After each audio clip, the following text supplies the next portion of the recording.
Most people don't realize this, but your brain has been lying to you about money progress. You think you're moving forward, but psychologically, you might be standing completely still. Psychologists call this the comfort completion illusion. And once you understand it, you'll finally see why you work hard, save money, and still feel behind. Your spending habits, your motivation, even your confidence with money, all of it is controlled by this one mental pattern. And if you don't catch it early, it quietly keeps you average for decades. Look, before we go any further, let me say this clearly. If you've ever felt like you're doing everything right, you're better off than you used to be, but wealth still feels far away, you're not broken. You're just stuck in a phase nobody explains. My name is Zach, and I spend way too much time thinking about money psychology, wealth building, and why smart people stay financially stuck. If you're someone who earns money, saves a little, but still feels one bad month away from stress, make sure to hit the subscribe button and give this video a thumbs up if this helps you out. Here's the thing. We talk constantly about how to make money. We almost never talk about where you are in the journey. And that's why most people quit right before things start working. But here's where it gets even worse. Most people stop at phase 2. And that's the biggest financial mistake of their entire lives. Not because they're lazy, but because phase 2 feels like success. The big misunderstanding about wealth. Let's challenge a dangerous assumption early. The assumption is, if I'm not broke anymore, I must be doing well. Statistically, that belief is destroying people. According to a Federal Reserve study, nearly 62% of Americans can't cover a $1,000 emergency without debt. And here's the wild part. Many of them earn over $75,000 a year. That means income alone doesn't move you forward. Wealth isn't a number. It's a sequence of psychological and financial phases. Miss the sequence and you stall. Phase 1 is brutal. Money isn't a tool yet. It's a threat. Every dollar already belongs to something. Rent, food, transportation, debt. There's no strategy, only reaction. Psychology of phase 1. Your brain is in scarcity mode. Princeton research shows financial stress reduces cognitive performance by the equivalent of 13 IQ points. That's why budgeting feels impossible. That's why long-term planning sounds exhausting. Your brain isn't stupid.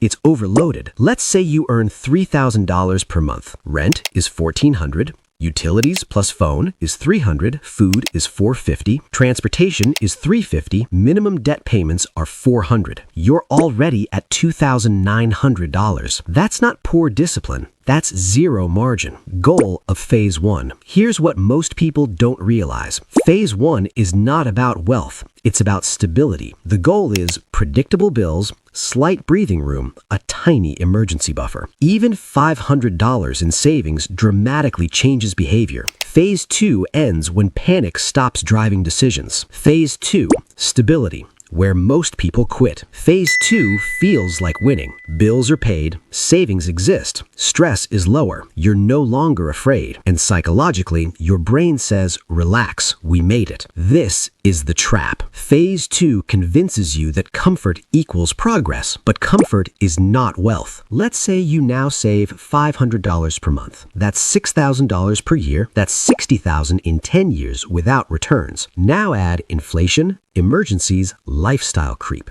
Suddenly, doing well doesn't look like freedom. Here's the painful part. Your brain chooses comfort over growth every single time unless you force it to change. This is why raises disappear into nicer cars. Bonuses turn into vacations. Extra income never compounds. Now, you might be thinking, but I deserve to enjoy my money. You do. But phase 2 punishes uncontrolled enjoyment. Phase 2 is like standing on a treadmill that's finally slow enough to walk comfortably. You feel stable, but you're still not going anywhere. But here's the part nobody wants to admit. Phase 2 is designed to keep you average for life. And this next part explains why your financial life hasn't changed yet. Phase 3. Momentum, where math takes over. Phase 3 is where things finally feel unfair, in a good way. This is where compound growth starts pulling more weight than your paycheck. Let's say you've built $100,000 invested. At a conservative 8% return, that's $8,000 per year without lifting a finger. Now add continued contributions, raises,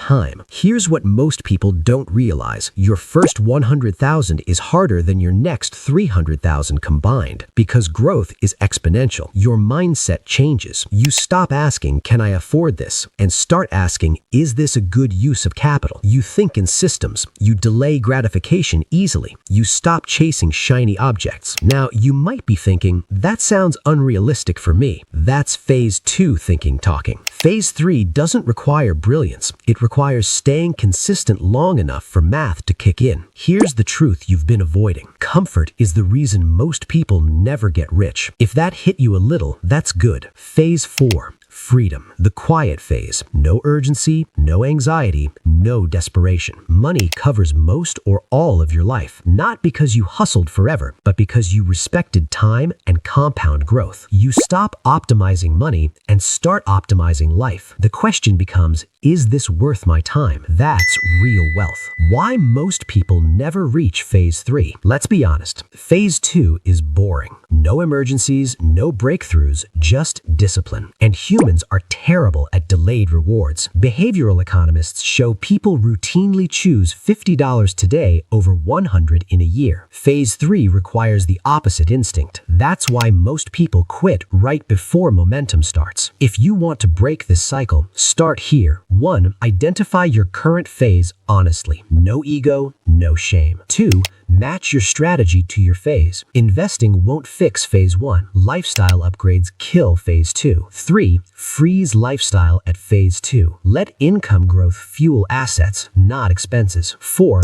Automate progress. Willpower fails. Systems don't. 5. Stay long enough. Time is the real cheat code. Look, if you feel behind, you're probably not. You're just early. Wealth isn't built by intelligence. It's built by not quitting in the boring middle. If this video helped you see where you are and what's next, hit the like button, subscribe for more money psychology, and comment below which phase you're currently in. I read those, and I'll see you in the next